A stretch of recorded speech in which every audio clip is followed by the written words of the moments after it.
Всем привет, с вами Сюзанна, и сегодня у нас новый челлендж, в котором мы будем раскрашивать вот такой вот рисунок с использованием всего лишь 4 маркеров.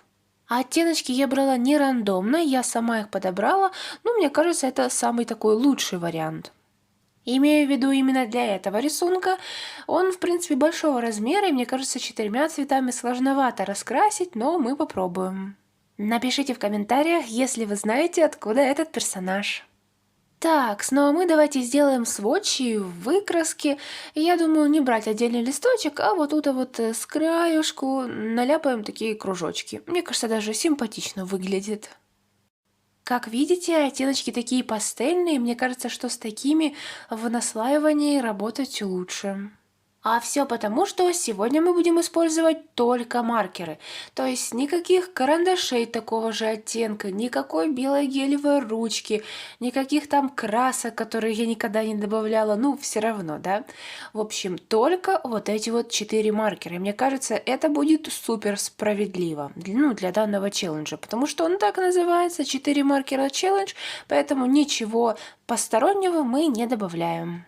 И если вы смотрели мои предыдущие видео, например, 3 маркера челлендж, то я там добавляла и разные материалы таких же оттенков, они все равно имеют другую плотность, немножечко, другой оттенок, бывает светлее, бывает темнее, это все-таки улучшает, да, визуальный вид рисунка. А здесь, мне кажется, не особо получится сильно разгуляться, но все-таки я буду стараться. Пока что на данном этапе покрываем все одним слоем, подождем пока слегка высохнет, и тогда уже будем делать тени, если это, конечно, получится, потому что, оттенки достаточно пастельные, я все-таки надеюсь, что тени хоть слегка будут темнее, если второй, третий слой нанести. Хотя, знаете, бывают такие маркеры, что ты наносишь, например, там второй слой, а оно становится еще светлее, то есть маркер выедает предыдущий слой, и они оба как будто выцветают, что ли. Это получается, скорее всего, из-за того, что маркеры чересчур спиртовые, и они как-то выедают цвет. Так, еще поправочка. Не смотрите на то, что некоторые ее детальки в образе, в лице, в глазах, да, они будут другого цвета. Как бы выбора у меня нет. Я же их не оставлю пустые, просто белые, поэтому, красим тем, что есть. Минуточка релаксации, потому что в этот раз у нас не распаковка еды, а кусочек природы с дикими уточками. Правда, они плавали по всей речке туда-сюда, но я все-таки кое-как сумела их заснять. Да и на тот момент это делала не только я, но все же.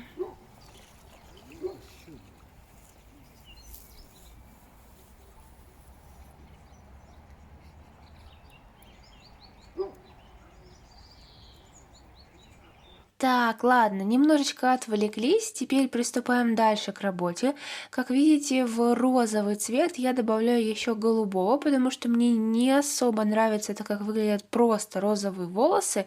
Пусть я там делала 2-3 слоя, они не особо сильно заметны, короче, какие-то необъемные, в общем, никакущие.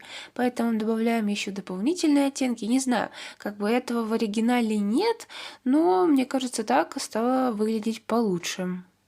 О, кстати, ребят, насчет эксперимента с разными цветами. Я уже достаточно давно хочу снять такое видео, где я буду части рисунка раскрашивать рандомными оттенками.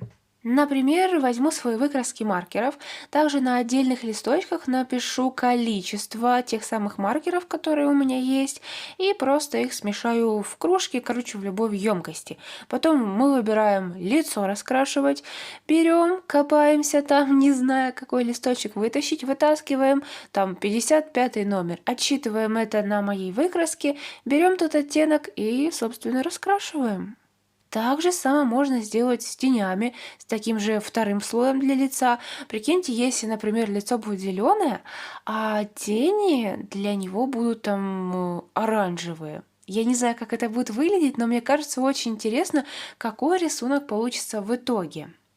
Поэтому, если вы хотите, чтобы я как можно скорее, наконец-таки осуществила эту идею в жизнь, то, пожалуйста, дайте мне знать об этом в комментариях. Ну а тем временем, пока я болтала, спрашивала, мы уже практически закончили раскрашивать этот рисунок. Конечно, здесь у нас всего 4 оттенка, я не знаю, что мне прям сильно наляпывать на фоне, поэтому я сделала такое вот более нейтральное, чтобы оно не забивало сам рисунок. А то она сама у нас достаточно бледненькая, если сделать темный фон, будет не очень. Ну вот и все, рисунок полностью готов. Давайте покажу немного поближе, правда из-за того, что он достаточно бледненькая, камера плохо фокусирует. Но я думаю, вот так под углом вам в принципе видно. Кстати, волосы получились достаточно объемные. Вот честно говоря, изначально я ожидала немного худшего результата, но мне плюс-минус нравится то, что у нас в итоге получилось так нежно, мило и вроде бы все цвета на своем месте. Так вот, ничего лишнего. Правда, желтого цвета не хватает, но это уже ничего страшного. Ну а вы, ребят, пожалуйста, напишите в комментариях, как вам вот такой вот результат с использованием 4 маркеров, понравился, либо же нет. А также можете написать свою оценку от 1 до 10.